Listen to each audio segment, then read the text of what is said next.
IVF చికిత్సలో 25% భారీ discount, free doctor consultation, free ultrasound scan, logo launch, Andro max advanced male infertility centre ను కూడా ప్రారంభించారు. Welcome to PDTV. Uttarandhra స్థానిక సంస్థలకు సంబంధించి ఎమ్మెల్సీ కోటాకి నోటిఫికేషన్ విడుదలైంది. దీనికి వైఎస్ఆర్ కాంగ్రెస్ పార్టీ బొత్స సత్యనారాయణ గారిని పోటీకి నిలబెడుతుంది. అయితే మరి కూటమి ఎవరిని నిలబెట్టబోతుంది, అసలు కూటమి గెలిచే అవకాశాలు ఉన్నాయా లేదా, ఈ అంశాల మీద మనతో విశ్లేషించడానికి ప్రముఖ రాజకీయ విశ్లేషకులు పురుషోత్తం రెడ్డి గారు మనతో ఉన్నారు. ఆయనతో మాట్లాడదాం. నమస్తే పురుషోత్తం రెడ్డి గారు. నమస్తే చరణ్ గారు. సార్, ఉత్తరాంధ్ర స్థానిక సంస్థల ఎమ్మెల్సీ కోటాలో ఇప్పుడు వైసీపీ కూటమి తరపున అభ్యర్థులు పోటీ పడబోతున్నారు. అయితే బలాబలాలు చూస్తే వైసీపీకే ఎక్కువ బలం ఉంది స్థానిక సంస్థల్లో. మరి గెలిచే అవకాశం లేకపోయినా టీడీపీ కానీ జనసేన అంటే కూటమి పోటీకి నిలబెట్టే అవకాశం ఉందంటారా? కూటమి ఖచ్చితంగా పోటీలో ఉంటుంది. ఉత్తరాంధ్ర అంటున్నాగా ఇది విశాఖ జిల్లా పరిషత్ స్థానిక ప్రజాప్రతినిధుల కోట. అది విశాఖపట్నం కాబట్టి ఉత్తరాంధ్ర అంటున్నాం. బొత్స సత్యనారాయణ పోటీ చేస్తున్నారు వైసీపీ నుంచి. తెలుగుదేశం నుంచి బహుశా ఎవరుంటారో తెలియదు కానీ ఖచ్చితంగా పోటీలో ఉంటారు. దానికి రెండు కారణాలు. ఒకటి, మధ్య విశాఖ సిటీ మేయర్ కార్పొరేషన్లో కొంతమంది వైసీపీ వాళ్ళని జనసేన వాళ్ళు చేర్చుకున్నారు. ఈ పరంపర కొనసాగుతుంది కాబట్టి వాళ్ళు ప్రయత్నం చేయొచ్చు అనుకుంటున్నారు. ఫస్ట్ పాయింట్, బొత్స సత్యనారాయణ గారిని ఎంపిక చేయడం అబ్సల్యూట్లీ కరెక్ట్. ఎందుకంటే ఇప్పుడు దాదాపు 800 పైచీలకు ఓట్లు ఉన్నాయి అక్కడ విశాఖపట్నంలో. అంటే ఎంపీటీసీలు, జెడ్పీటీసీలు మరియు కార్పొరేటర్లు అండ్ మున్సిపల్ కౌన్సిలర్స్. 800 చిల్లర్లో దాదాపు 600 పైచిలుకు ఓట్లు డైరెక్ట్ వైసీపీ సింబల్స్తో గెలిచిన వాళ్ళు ఉన్నాయి. 200 చిల్లర తెలుగుదేశం అండ్ జనసేనకు ఉన్నాయి. ఎవరు ఓట్లు వాళ్ళకి పడితే దాదాపు 400 ఓట్ల భారీ విజయంతో వైసీపీ గెలవాలి. అట్లా జరుగుతుందా అంటే జరగదు. గెలుపోవటం పక్కన పెడితే అట్లా ఇప్పుడు ఎందుకంటే విశాఖపట్నం కొంతమంది కార్పొరేటర్లు తెలుగుదేశం పార్టీ, కొంత బీజేపీ, వైసీపీ, జనసేన వైపు వెళ్తారు. పవన్ కళ్యాణ్ సమక్షంలో కొంతమంది చేరుకున్నారు.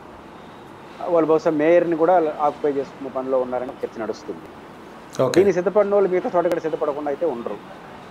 కాబట్టి ఇట్లాంటి పరిస్థితుల్లో బొత్స సత్యనారాయణ గారిని పెట్టడం ద్వారా ఒక సీనియర్ పొలిటీషియన్ కొంత కాన్ఫిడెన్స్, అంటే అక్కడ ఉన్న కార్పొరేటర్లు, కౌన్సిలర్, లోకల్ నాయకుడు, జాతీయ ఒక రాష్ట్ర స్థాయి నాయకుడు వెళ్ళిన వ్యక్తి కాబట్టి పవర్ఫుల్ లీడర్, ఓడిపోయిండొచ్చు కానీ ఆయనే ఉన్నాడు కాబట్టి ఒక ఎన్నిదన్ను భవిష్యత్తు ఉంటుందనే దాంట్లో ఉంటుంది. పోటీ పడే వాళ్ళు కూడా ఎదుటి వ్యక్తి యొక్క స్వభావం రీత్యా కూడా కొంచెం ఆచితూచి అడుగులేస్తారు. ఆ రీత్యా చూసినప్పుడు బొత్స సత్యనారాయణ గారి ఎంపిక అబ్సల్యూట్లీ కరెక్ట్. రెండో పాయింట్ ఏంటంటే ఇప్పుడు తెలుగుదేశం ఎవరు గెలుస్తారు, తెలుగుదేశం పెడుతుందా? ఎప్పుడైతే విశాఖపట్నంలో ఉన్న కార్పొరేటర్లు చేర్చుకునే పని మొదలెట్టారో కూటమి వాళ్ళు ఇంకా సిద్ధపడుతున్నట్టు లెక్క. కాబట్టి నేను అనుకుంటుంది పోటీలో ఉంటారు అనుకుంటున్నాను. పోటీలో ఉండరన్న సమాచారం ఉంటే ఇంత త్వరగా జగన్మోహన్ రెడ్డి డెక్కి తీసుకోవడం కానీ వీళ్ళందరినీ కూర్చోబెట్టడం కానీ జరగదు.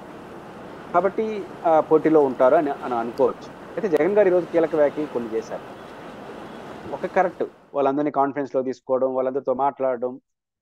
రెండోది, నైతికంగా వాళ్ళకి ధైర్యాన్ని ఇవ్వడం.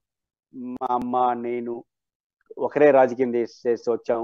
14లో చంద్రబాబు గారు హామీలు, ఆ తర్వాత 19లో మనం గెలవడం, ఆ తర్వాత ఇప్పుడు హామీలు అమలు చేయకపోవడం, విశ్వసనీయత, నమ్మిన వాళ్ళతో ఉండడం, ఇవన్నీ కరెక్ట్.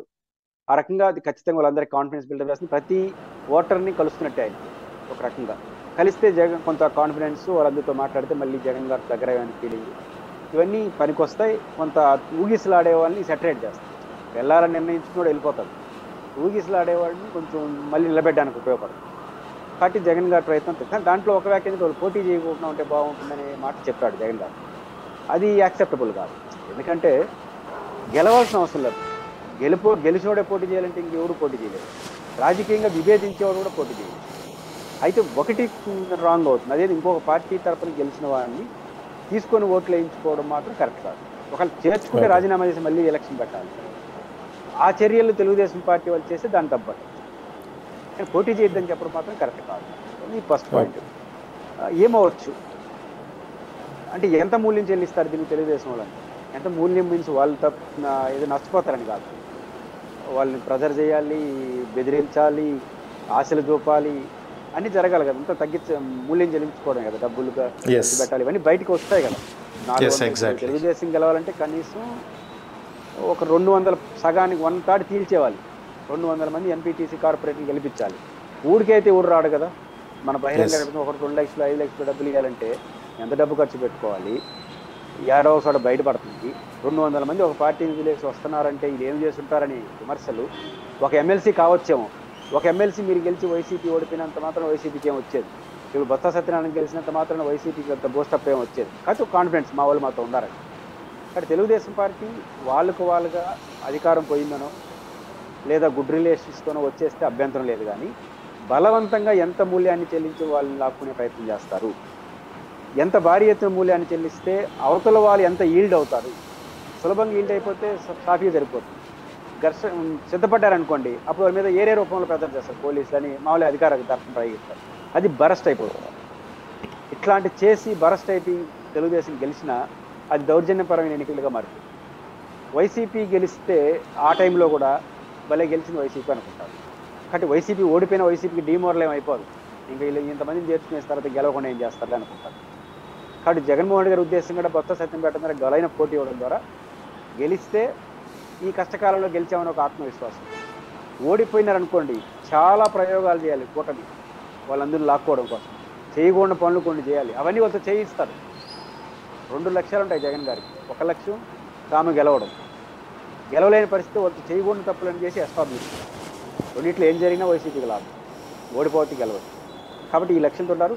ఏమిటంటే భారీ ఎత్తున వాళ్ళు ప్రెజర్ చేసి వీళ్ళు కూడా ఈల్డ్ అయితే మాత్రం గెలుపు ఎట్లయినా ఉండొచ్చు. ఒక సాధారణ ప్రయత్నాలు జరిగితే మాత్రం బొత్స సత్యనారాయణకి విజయ అవకాశాలు ఉంటాయి. ఓకే, అంటే ఈ ఎన్నికల్లో అటు బొత్స సత్యనారాయణ గారిని ఉంచున్నారు కాబట్టి కూటమి తరపున అదే సామాజిక వర్గానికి చెందినటువంటి వ్యక్తిని నిలబెట్టేటువంటి అవకాశాలు ఉంటాయంటారా? అంటే కొంచెం గట్టి పోటీ అయినా ఉంటుంది అనేటువంటి భావంతో. అంటే వారు ప్రపోజల్లో ఉందో లేదని చెప్పలేను. దీంట్లో గట్టి పోటీ ఏం పెద్ద పని లేదు. ఆడేమైనా ఓటర్లు అయితే కదా, వాళ్ళందరూ లీడర్లు. 800 మంది సాధారణ ప్రజలైతే కులాలు అందరూ పనిచేస్తాయి, కానీ సాధారణ ప్రజల్లో మాసుగా పనిచేస్తాయి. ఇక్కడ ఎంపిక చేసుకున్న వాళ్ళు ఈ పార్టీకి ఇస్తుంటే ఆ పార్టీకి వేస్తాడు, ఈ పార్టీ ఉన్నోడికి ఆ పార్టీ ఏ కులమైనా వేస్తాడు. అదనంగా ఏంటంటే లాక్కోవడం కోసం కులంతో ఏం పని ఉంది. ఇప్పుడు ప్రజలకు లోన్ అవ్వాలంటే మా కులం వాడికి వేస్తాను కూడా ఉంటుంది. ఇప్పుడు కూటమి వాళ్ళు మా దగ్గర రారా నీకు 10 లక్షలు ఇస్తా అనుకోండి, లేదు మా కాపు ఉంటేనే వస్తాం 10 లక్షలు తీసుకుంటాం అంటాడు. ఆ 10 లక్షలు తీసుకున్నాడు కులం కూడా పని చేయదు, డబ్బే పని చేస్తుంది. కాబట్టి ఆ యాంగిల్లో చూసినప్పుడు కులానికి పెద్ద ప్రయారిటీ ఇవ్వచ్చు. టెక్నికల్గా ఇవ్వదలుచుకుంటే ఆయా ప్రాంతంలో ఎవరికన్నా ఇవ్వచ్చు, కానీ బట్ వాళ్ళ లెక్కలే తప్ప ప్రజల లెక్కలతో లేదు కాబట్టి, ప్రజల ఓటుకి కాదు కాబట్టి కులం తెలుగుదేశం అంత ప్రయారిటీ తీసుకుంటుందని నేను అనుకోను. ఓకే సార్, సింపుల్గా చెప్పాలంటే ఈ ఎన్నికల్లో కూటమి విన్ అవ్వాలి అంటే మీరు అన్నట్లు దాదాపుగా 200 మంది కంటే ఎక్కువ మందిని కూటమి కొనుగోలు చేయాల్సినటువంటి అవసరం ఉంటుంది. అంటే క్రాస్ ఓటింగ్ జరిపించాలి.